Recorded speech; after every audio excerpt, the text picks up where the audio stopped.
Hello, comme moi, vous avez déjà entendu cette phrase. Donne ton Isaac, donne ton Isaac. Mais quand nous regardons dans la Bible, Abraham n'avait pas donné Isaac. Isaac était rentré à la maison et Dieu avait pourvu pour un bélier. Mais quand ce pasteur veut vous duper, il vous dit une phrase. Donne à Dieu une offrande qui va te faire mal. Donne à Dieu ton Isaac. Ça, c'est un mensonge total. Aujourd'hui, on va parler des offrandes. C'est quelle offrande que vous devez faire à l'église? Est-ce qu'on doit vous forcer ou bien ça doit venir de votre cœur? Mesdames et messieurs, bienvenue dans votre émission Entre nous, décryptage. Ici, nous venons commenter toutes les vidéos que vous nous envoyez sans contrainte et nous essayons de comprendre ensemble ce que ça dit et nous vous laissons commenter afin que nous puissions vous lire avec sagesse et gloire. Pour commencer, je vous dis générique avec Penguin Pasteur. Penguin pasteur, penguin pasteur, penguin pasteur, il lave nos mamans, penguin pasteur. Voilà, bienvenue. Aujourd'hui, je vous ai apporté au moins 4 vidéos qui vont nous faire parler, qui vont nous faire discuter un peu. Et je pense que vous allez comprendre beaucoup de choses. Let's go. La première vidéo. Première vidéo. Est-ce qu'on peut y aller? Voilà. Étudiant ou pas étudiant? Moi, j'ai été étudiant. Étudiant, c'est une malédiction, étudiant? Ah, c'est quoi ça? Je suis étudiant. Étudiant ou pas étudiant? Moi, j'ai été étudiant. Étudiant, c'est une malédiction, étudiant? Ah, c'est quoi ça? Je suis étudiant. Qui a dit qu'il y a une malédiction dedans? Moi, j'étais étudiant, je fais des offrandes. Même veuve fait des offrandes à Dieu. Veuve. Voilà. Offrande. Il faut qu'on monte. Au niveau de l'offrande, là, ça doit monter. Nous qui sommes ici, là, arrêtons les 20 euros, 10 euros, 15. Il faut arrêter ça. Il faut arrêter les 15, 20 euros là. Vous comprenez, ce pasteur, il dit quoi? Même quand tu es étudiant, tu dois donner des offrandes. Arrêtons le bas niveau, les 20 euros, les 10 euros. Nous devons augmenter les niveaux de l'offrande. Ce n'est pas la somme d'argent que tu donnes à l'église qui fait de toi un enfant de Dieu. Ce n'est pas parce que tu as augmenté ton offrande que Dieu va beaucoup te bénir. C'est le mensonge qu'on vous a fait croire pendant des années. Dieu ne te bénit pas parce que tu as donné beaucoup d'argent. Dieu te bénit parce qu'il a décidé, parce que tu obéis à sa parole. Beaucoup de chrétiens aujourd'hui sont stressés à cause de ce genre de messages. Il faut que tu donnes, il faut que tu donnes, il faut que tu donnes comme ton cœur le veut. Mais non, on ne peut pas vous obliger à donner l'argent à l'église. Mais est-ce qu'à l'école, on va te pousser à lire ton livre? Non. Tu es déjà adulte, tu sais ce que tu dois faire. Pourquoi quand vous arrivez à l'église, on doit vous obliger à faire les choses que vous savez déjà? Un vrai enfant de Dieu, quand il arrive dans une église, il sait qu'il doit payer, il sait qu'il doit donner l'offrande. Il sait qu'il doit aider. Mais pourquoi on doit vous répéter ça tous les jours? Pourquoi on doit vous pousser jusqu'à vous stresser? Et c'est ce que ce pasteur dit. Il veut même pousser les étudiants à donner et il dit 20 euros c'est petit. Alors que nous savons que la plupart des étudiants vivent une vie très difficile. Ils n'ont pas beaucoup d'argent. Ce pasteur, il s'en fout que vous soyez étudiant. Il s'en fout que vous fassiez n'importe quel boulot. Tout ce que lui il veut et que tu puisses lui donner l'argent qu'il veut. Dieu avait regardé la femme qui avait mis sa dernière pièce. Elle a dit, parmi tous ces gens, c'est elle qui a donné plus. Parce qu'elle a donné les derniers qui lui restaient. Donc, dans cette église, si tu donnes 20 euros, le pasteur se fâche. Tu donnes 30 euros, le pasteur se fâche. Comme si c'est ton offrande qui fait de toi ce que tu es. C'est faux. On va écouter. Montez un peu, montez, Matisse à le niveau. Moi, j'ai été étudiant. Étudiant, c'est une malédiction, étudiant? Ah, c'est quoi ça? Je suis étudiant. Qui a dit qu'il y a une malédiction dedans? Moi, j'étais étudiant, je fais des offrandes. Même veuve fait des offrandes à Dieu. Veuve. Voilà. Offrande. Il faut qu'on monte. Au niveau de l'offrande, là, ça doit monter. Nous qui sommes ici, là, arrêtons les 20 euros, 10 euros, 15. Il faut arrêter ça. Il faut arrêter les 15, 20 euros là. Il faut monter un peu, monter, Matisse à le niveau. La plus grande offrande que vous devez donner à Dieu, c'est votre corps. C'est tout. Quand un pasteur commence à amener ce genre de discours, arrêtez. Il faut amener l'offrande. C'est un voleur, c'est un bandit. Normalement, un homme de Dieu n'a même pas le droit de vous demander l'argent. Paul dit de donner comme ce que vous avez convenu dans vos cœurs. Normalement, on ne doit pas vous exiger de donner. Vous devez avoir une pensée vous-même de donner ce que vous avez préparé. C'est triste. Mais dans une telle église, beaucoup d'étudiants vont donner leur bourse. Beaucoup d'étudiants vont donner sans pour autant réfléchir. On va passer à la deuxième vidéo d'un influenceur qui s'appelle Yomi Denze. Yomi Denze, c'est quelqu'un qui est dans le truc des business en ligne. Mais écoutez ce qu'il va vous dire, ça va vous choquer. Même lui qui ne s'intéresse pas aux choses de Dieu, même lui qui ne s'intéresse pas aux choses des églises, il va vous dire la vérité qu'il pense. Vous, vous êtes dans les églises, vous ne voyez pas comment est-ce que ces pasteurs vous pillent. Même les païens qui sont dehors commencent à vous expliquer la vérité qui se cache derrière le vol des pasteurs. On va écouter. Ok, toutes les personnes religieuses, je suis désolé, mais ça risque de vous énerver. Je suis dans l'Himalaya et regardez sur quoi je tombe. Un palais tout doré. Alors que depuis des jours, je croise que des familles qui vivent avec presque rien. Alors je demande à un villageois, mais c'est à qui ça, ce truc? Et on me répond, c'est pour le Dalai Lama. Il vient une fois par an en hélico. J'ai vécu exactement la même chose et ça me fait péter un câble. Première fois que je vais au Nigeria, j'arrive. Donc oui, par rapport à l'Europe, c'est un pays plutôt pauvre. Je vois des gens qui sont dans la rue en train de galérer. Il y a plein de trucs qui marchent pas, des trains abandonnés, des voitures abandonnées, des personnes quasi mortes sur la route, des pannes d'électricité, etc. Donc je suis avec mon père et mon frère et le reste de ma famille et on arrive dans un énorme bâtiment. Magnifique, ultra moderne. On rentre à l'intérieur. Il y a des mecs avec des caméras comme ça qui font des travelling, retranscriptions en direct sur un écran plat. Et on est genre en 2016, lustre dans tous les sens, etc. Et bien sûr, on est dans une église. Et c'est de loin le bâtiment le plus stylé de la ville. Plus stylé que le centre commercial, plus stylé que les baraques de riches autour, plus stylé que les bâtiments du gouvernement. C'est le bâtiment... C'est ça en fait. C'est ça en Afrique. Il y a plus d'églises que plus d'écoles, plus d'églises que plus de bibliothèques. Ces bandits de vaseline Mike Kalambai, regardez l'église qu'il a construite. Vous allez voir, il y a des belles églises en Afrique, mais les universités ne sont pas construites. Les écoles ne sont pas construites. Les bibliothèques n'existent pas. Mais vous pensez que c'est vos églises qui peuvent construire vos pays? Non. Un pays comme le Nigeria, vous allez voir, les pasteurs ont des millions. Mais le peuple qui vient dans ces églises souffre. Et c'est ce qu'il explique. C'est triste de voir qu'en Afrique, les églises sont mieux construites que des écoles. Les enfants étudient par terre dans des bancs, pendant que les pasteurs s'assoient sur une chaise en or. Vous venez à l'église à pied, et lui, il démarre sa Ferrari, il est à l'aise. Et vous ne voyez pas cette escroquerie qui se passe dans les églises. Et quand on vous dit ça, vous dites non, laissez-nous. Ben, c'est votre faute. Parce qu'il n'y a pas quelqu'un qui souffre ici. On a juste un amour pour vous révéler les choses. C'est triste.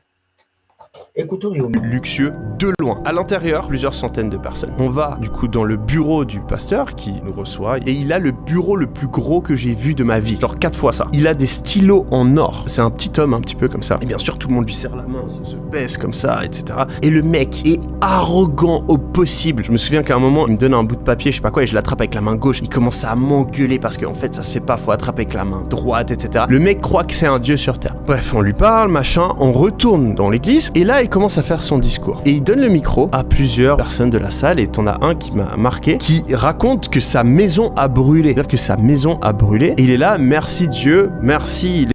Tu entends? Pendant qu'ils sont dans ce bureau luxueux où le pasteur aime la gloire, la bonté, il y a un fidèle qui entre et qui dit que sa maison a brûlé. Et il dit merci Dieu, ma maison a brûlé. C'est là où je vais souligner. Nous les chrétiens, on n'arrive jamais à accepter nos torts. On met toujours nos torts sur Dieu. Il ne se pose même pas la question pourquoi sa maison a brûlé. Il ne se pose même pas la question qu'est-ce qu'il a fait pour que sa maison soit brûlée. La seule chose qui vient dire gloire à Dieu. Vous comprenez? Ça vous pousse à vous poser des questions que les chrétiens ne se remettent jamais en question. Même Jésus, à un certain moment, il avait demandé à ses disciples, qu'est-ce que les gens disent de moi? Et vous, que dites-vous de moi? Mais les chrétiens, ils ne s'occupent jamais de leur vie. Ils ne font jamais de rétrospection. Tout ce qu'ils font, c'est donner l'argent au pasteur et attendre que les pasteurs puissent leur bénir avec une bénédiction machiavélique qui ne fait que vous appauvrir et les enrichir. C'est triste. Écoutez ce monsieur, sa maison a brûlé et il dit merci Dieu. Merci à l'église. Écoutez. L'église, parce que malgré que ma maison est brûlée, personne de ma famille ne donne un bout de papier, je sais pas quoi, et je l'attrape avec la main gauche. Il commence à m'engueuler parce qu'en fait, ça se fait pas, faut attraper avec la main droite, etc. Le mec croit que c'est un dieu sur terre. Bref, on lui parle, machin, on retourne dans l'église, et là, il commence à faire son discours. Et il donne le micro à plusieurs personnes de la salle, et t'en as un qui m'a marqué, qui raconte que sa maison a brûlé. C'est-à-dire que sa maison a brûlé, et il est là, merci Dieu, merci l'église, parce que malgré que ma maison est brûlée, personne de ma famille n'est mort. Donc le mec a tout perdu, hein. On arrive vers la fin de la cérémonie, et donc le pasteur dit, maintenant vous savez ce qu'il faut faire, c'est le moment où vous allez devoir donner à l'église. Rappelez-vous que c'est mal vu de venir ici et de ne rien donner. Et donc il y a des mecs... Comprends? Le mec a dit que sa maison a brûlé, et le pasteur dit, bon, nous sommes au temps d'offrande. Il s'est même en foutu du mec. Si vraiment ce pasteur était un vrai homme de Dieu, il allait faire une offrande pour ces messieurs. Mais le pasteur n'a pas fait d'offrande. Il a dit, c'est le temps de donner. Ce qui compte pour ces faux pasteurs-là, c'est de prendre l'argent. Ils sont cupides. Ils s'en foutent de vos problèmes. Ce qui compte pour eux, c'est de collecter votre argent. Écoutez. Passe avec des paniers comme ça et tout le monde qui donne des thunes, donne des thunes, donne des thunes. Et le même mec qui vient de perdre toute sa maison, le gars, il vide ses poches et il donne ses dernières thunes à l'église. Argent qui va aller pour payer des fucking stylos en or pour le pasteur et qu'on puisse faire des meilleurs travelling. Alors qu'il y a des gens qui arrivent pas à s'acheter à manger. C'est du n'importe quoi. Alors moi, je suis pas du tout anti-religion, hein, mais ce genre de déviance de la religion, je peux vraiment pas le voir. Lui, c'est Yomi Denzel. Yomi Denzel, si vous allez voir, il fait beaucoup de vidéos. Il s'est fait beaucoup de JJ. Mais il vient dénoncer cet acte de faux pasteurs. Mais vous, vous êtes assis dans les églises. Vous avez des Bibles. Vous avez des pasteurs, mais vous ne pouvez pas reconnaître les faux pasteurs. Il a dit quoi? Cet homme, sa maison a brûlé. Mais il prend encore l'argent pour venir donner à l'église. Au lieu d'aller construire une nouvelle maison, au lieu d'aller réfléchir comment est-ce qu'il va faire, il vient encore donner l'argent à l'église. J'ai comme l'impression que vous, les chrétiens, vous ne réfléchissez pas. Voilà pourquoi Dieu dit dans Osée, mon peuple périt parce qu'il lui manque de la connaissance. Nous allons écouter ce pasteur qui va vous parler des offrandes. Vous qui aimez donner, écoutez ce qu'il va dire. J'ai aimé ce qu'il a dit. Écoutez. Vous savez, Dieu qui est esprit, mais Dieu demande l'offrande. Lorsque le moment des offrandes arrive, on voit plusieurs paniers. On parle du panier du pasteur, le panier du prophète, panier... Dieu qui est esprit, il demande les offrandes physiques. Dieu, c'est un Dieu des esprits. On chasse les esprits des morts. On chasse, mais quand il faut quelque chose, Dieu a besoin d'argent. Non. Dieu, s'il est esprit, il n'a pas besoin de l'offrande physique. Il a besoin de l'offrande spirituelle, qui est notre manière de réfléchir, notre adoration, notre louange, notre vie est une offrande à Dieu. Mais c'est triste de voir que ces personnes vont venir vous faire croire qu'en donnant l'argent au pasteur, vous donnez l'argent à Dieu. C'est faux. C'est faux. C'est ce que ce pasteur dit. Panier de construction, offrande de rachat. On voit plusieurs paniers.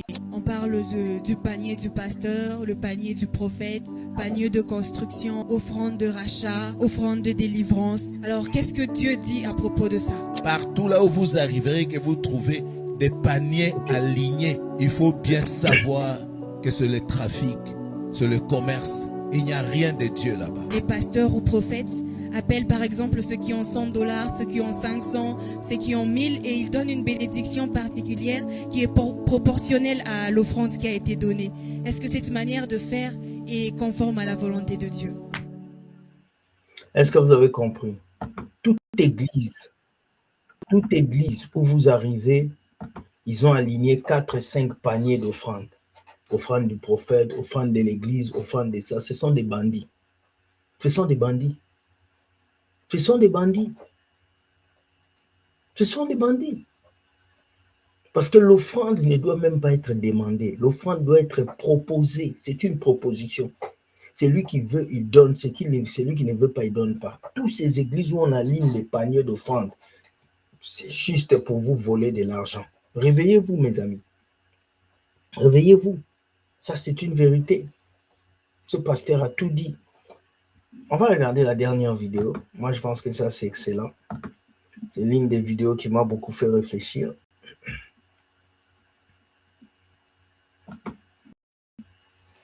Une offrande qui ne vient pas d'un cœur obéissant, c'est un farotage. C'est un matalanas. Prêtez-moi le mot. Une offrande qui ne vient pas d'un cœur obéissant, c'est de l'orgueil. C'est quoi un cœur obéissant?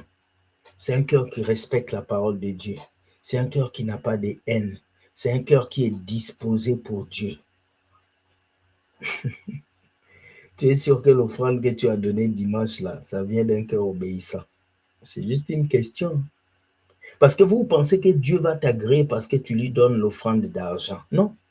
Dieu ne t'agrée pas parce que tu lui as donné l'argent.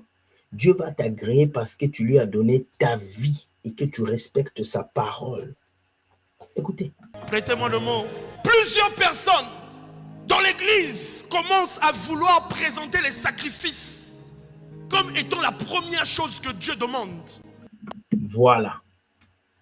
Dieu ne nous demande pas les sacrifices en première position. Non. Une église où on fait passer les sacrifices avant l'obéissance est un demeure des démons. C'est un coin où il y a des bandits. Un pasteur qui fait passer les sacrifices avant de faire passer l'obéissance est un menteur. Aujourd'hui, beaucoup de chrétiens sont des sacrificateurs.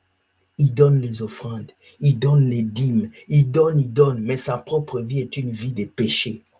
Sa propre vie est une vie qui ne respecte pas Dieu. Ça ne sert à rien. Ça ne sert à rien.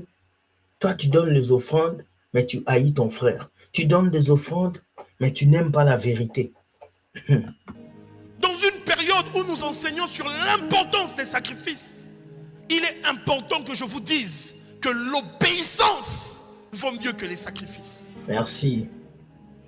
La soumission à Dieu vaut mieux que les sacrifices. Voilà un pasteur qui dit la vérité. Tu ne peux pas dire que tu aimes Dieu et que tu es seulement prompt à sacrifier. Celui qui est prompt à faire des sacrifices sans obéissance, c'est le genre de personne qui est prompte à corrompre pour avoir des droits d'accès, pour avoir des passes. L'obéissance dont on parle ici n'est pas l'obéissance de l'action, c'est l'obéissance de la parole de Dieu que tu as en toi, que tu mets en action. Ce n'est pas l'obéissance de donner l'offrande, non, l'action là, non. On dit donc, si toi tu n'obéis pas à la parole de Dieu, mais tu viens donner l'argent à l'église, ça veut dire que tu cherches à racheter Dieu, tu cherches à corrompre Dieu. Tu cherches à dire, Dieu, je t'ai donné 10 000 $, donc donne-moi une femme. Je t'ai donné 10 000 $, donne-moi l'argent. C'est un blasphème contre le Saint-Esprit. Tu es en train de faire, comment on appelle ça, des transactions avec Dieu. Alors que pour que Dieu te donne, tu n'as pas besoin de lui donner. Pour que Dieu te donne, c'est lui qui décide de te donner. C'est fort ce que ce pasteur dit. L'église aujourd'hui est remplie d'hommes et de femmes de la corruption céleste, la corruption divine. La corruption céleste, la corruption divine. Vous venez à l'église pour corrompre Dieu. Vous venez à l'église pour corrompre Dieu. Vous ne laissez plus Dieu faire dans vos vies. Vous voulez le corrompre avec une offrande, avec une enveloppe. Dieu n'a pas besoin de ça. Dieu n'a jamais été corrompu. Il vous bénit quand il veut, où il veut et à l'heure où il veut. Ah, my God. Où on vient, ils veulent jeûner pour effacer un péché. Qui t'a dit que c'est ton jeûne qui efface le péché? Merci. Au Sumuki, après le bin, non, je vais jeûner pour que Dieu me pardonne. Après, tu dis, l'obéissance vaut mieux que le sacrifice. Dieu résiste aux orgueilleux, il fait grâce aux humbles. J'ai envie de te le dire dans la version Cruz Godia, Dieu résiste aux orgueilleux, il fait grâce aux hommes soumis. Est-ce que vous avez compris? J'ai vu la vidéo, pas mal, c'est qui m'a envoyé cette vidéo. Je ne savais pas que dans une église ICC, on peut prêcher des choses pareilles. Je ne sais pas si c'est la même chose, mais c'est exceptionnel. Le dernier pasteur a dit une vérité terrible. Dieu ne regarde pas les offrandes que tu donnes. Dieu regarde l'obéissance que tu as envers sa parole. Parce que si Dieu regardait les offrandes, Jésus n'allait même pas indexer la dame qui a donné tout ce qu'elle avait. La dame a donné avec obéissance. Vous, aujourd'hui, vous allez dans les églises pour donner avec orgueil. Tu t'élèves parce que tout le monde doit voir que c'est toi qui donnes 10 000 $ à Dieu. Tu t'élèves parce que tout le monde doit voir que c'est toi qui fais des enveloppes. Je me rappelle, j'étais dans une église en Afrique où j'ai travaillé, j'ai gagné bien ma vie. À chaque fois que le pasteur prêchait, je balançais l'argent sur le pasteur. Et j'étais devenu comme un fonds monétaire à l'église. Tous les jeunes frères de l'église venaient me soumettre leurs problèmes. Il y en a même qui sont venus me dire, j'ai l'argent chez moi. Est-ce qu'on ne peut pas faire des choses ensemble? Pourquoi? Parce qu'ils me voyaient, j'étais là à donner l'argent tout le temps. C'est triste, mais il faut que ça change, les amis. On ne peut pas faire des transactions avec Dieu. Dieu te bénit quand il veut, où il veut. Ce n'est pas à toi parce que tu as agi comme ça que Dieu va te bénir comme ça. Voilà les vidéos que j'avais pour vous. Cette histoire d'offrande détruit beaucoup de personnes. Il y a des gens qui n'ont pas mangé à la maison, mais qui vont préparer pour le pasteur. Il y a des gens qui prennent leur argent de commerce, des bénéfices qu'ils vont déposer à l'église, croire que Dieu va leur bénir. Non. Changez. Ne donne pas ton Isaac, parce qu'Abraham était rentré à la maison avec Isaac. Ils vont vous mentir. Donne ton Isaac, c'est faux. Abraham n'avait pas donné Isaac. Abraham voulait donner Isaac et Dieu avait pourvu. Faites attention, ne vous laissez pas duper par ces menteurs-là. Bonne journée, soyez bénis. Dites-moi ce que vous avez compris de ces vidéos et je vous dis, Dieu gagne toujours et bisous. Fâchez-vous si vous voulez. Ciao.